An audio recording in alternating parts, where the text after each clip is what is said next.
Bismillah, alhamdulillah, wassalatu wassalamu ala rasulillah, sallallahu alayhi wa sallam. Allahumma shrah li sadri wa yassir li amri wahlul uqdata min lisani yafqahu qawli. Baganda bange mwenna abalungi ne bannyinaze mwenna abalungi, mukimanyidde ddala bulungi nti tukyagenda mu maaso n'okumanya ennono z'Abawarabu n'embeera yaabwe ng'Obusiraamu tebunnajja. Mu kunoonyereza ensibuko eno kijja kuyamba ggwe okumanya Obusiraamu bwo. Abantu abasinga tebabifaako bino, naye bwe tubanga ddala twagala omubaka alayhi salaatu wassalaam, tuyina okumutresingira ddala. Ate ng'awamu n'ekyo, mu kumutresinga omubaka alayhi salaatu wassalaam, ezo zonna mpeera w'ofiira Allah tabaraka wa ta'ala bw'obanga obadde ku kikolwa ekyo, Allah waakuweera ejjana. Awo wennyini waakuweera ejjana. Mu kusoma ebyafaayo, saagala otuule awo owulire bulungi naye nga tomanyi lwaki owulira bulungi. Naye njagala bw'obeera nga mu butuufu owuliriza ebyafaayo by'omubaka alayhi salaatu wassalaam, ng'oli bw'aba akubuuzizza ekibuuzo osobola okgenda n'omanya we kiri. Ebitabo bingi nnyo ebyogera ku mubaka alayhi salaatu wassalaam, Taysir al-Allaam, Siiratu Nabi n'ebitabo ebirala. Allah tabaraka wa ta'ala yakufuula ekyokulabirako ggwe, ate oyina ekyamagero okuba nti oli musiraamu. Naye tekikoma awo, oyina okukyongerako. Safiru Rahmani Barakfuri ye musajja akyasinze okuwandiika ku byafaayo by'omubaka alayhi salaatu wassalaam omulembe guno gwe tulimu olwaleero, ate era akyawangaala. Mungu agira akyamutuwangaaliza. Safiru Rahmani ye musajja eyatunga ekitabo kya Rahiq al-Makhtum, era kitabo kirungi nnyo omuntu bw'obanga oyagadde okusoma ebyafaayo by'omubaka alayhi salaatu wassalaam. Ekitabo ekyokubiri kyekya Martin Link's book, yawandiika ebyafaayo by'omubaka alayhi salaatu wassalaam. Ye ate yatandika okubiwandiika nga si musiraamu, naye yakozesa oluzungu olulungi ennyo nga bw'okiwulira. Yali asomesa mu Oxford University ng'asomesa luzungu, nga professor, nga doctor mu lulimi oluzungu, ng'asomesa Shakespeare. Kati oluzungu lwali lw'amaanyi nnyo, era yamaliriza ng'asiramuse olw'ebyafaayo by'omubaka alayhi salaatu wassalaam. Baganda bange mwenna abawuliriza ne bannyinase mwenna abalungi, tuli ku byafaayo eby'omubaka alayhi salaatu wassalaam, ate era tuli ku mbeera ey'Abawarabu olubereberye lw'Obusiraamu, gye baava, gye baasibuka. Kati ku ludda lw'eddiini ng'Obusiraamu tebunnajja, eddiini yaabwe yali ki mu Buwarabu ng'omubaka alayhi salaatu wassalaam tannatumibwa? Baali basinza ki? Oba mu nsi yonna mu bitundu ebisinga baali basinza ki? Ensonga esookera ddala lwaki twagala okwogera ku nzikiriza ezaaliwo ebiseera ebyo ng'omubaka alayhi salaatu wassalaam tannajja, kwe kwebaza Allah olw'ekisa kye n'emikisa gye gye yatussaako okutuleetamu omubaka alayhi salaatu wassalaam sallallahu alayhi wasallam.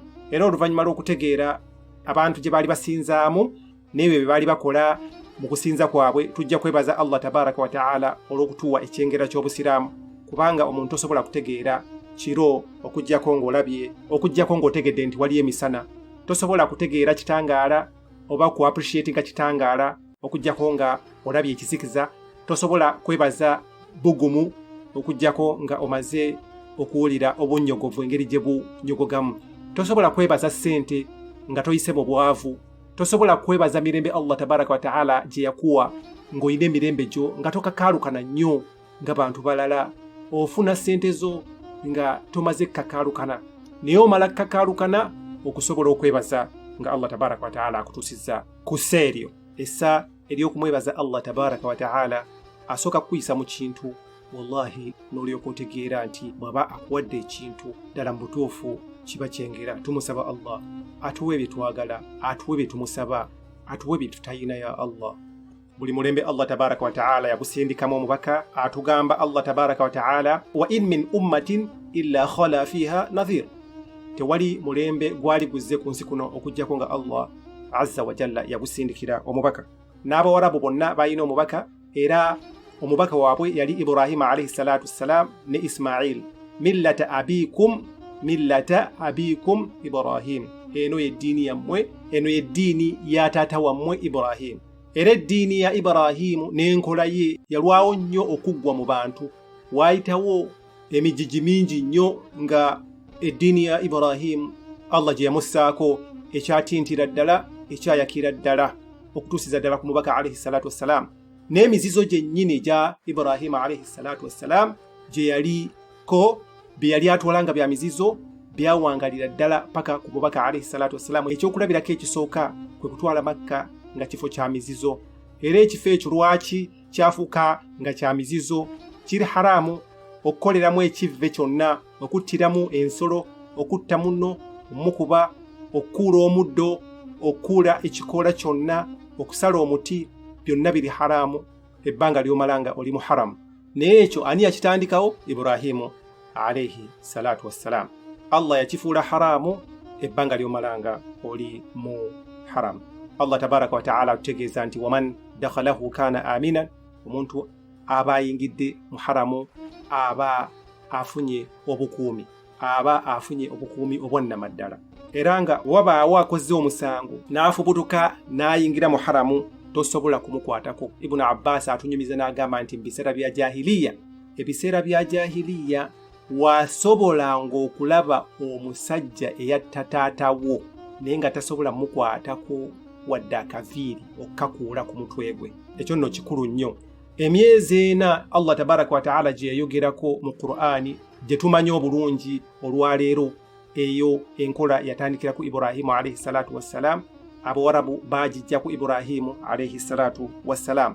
Allah tabaraka wa ta'ala bw'aba akyogedde nti emyezi egy'emizizo, tuli mu myezi gya mizizo kati, ekiseera kyekyo ekyo kitereeza ekitundu ekyo kitutumula ebyenfuna mu kitundu ekyo, era kyatutumula ebyenfuna mu kitundu ekyo olw'ensonga nti abantu bajja baavanga ebula n'ebweya okujja okulamaga n'okukola emikolo gyabwe nga tebalina abatawaanya mu Makka. Kati ng'okola hajji, wadde hajji yaabwe yali tekkirizibwa mu maaso ga Allah tabaraka wa ta'ala, naye nga baakolanga hijja, Sofa ne Marwa ne badduka ne bakola emikolo gyabwe nga bali mu mirembe, n'okuleeta ensolo ze bagenda okusala ne baziwunda.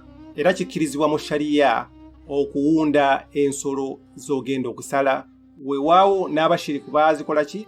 Baaziwunda. Ne mu Busiraamu namwo tekigaanibwa kuwunda nsolo zimugenda kusala. Kati ekyo kivaawa? Era kiva ku Ibrahima alayhi salatu wassalam.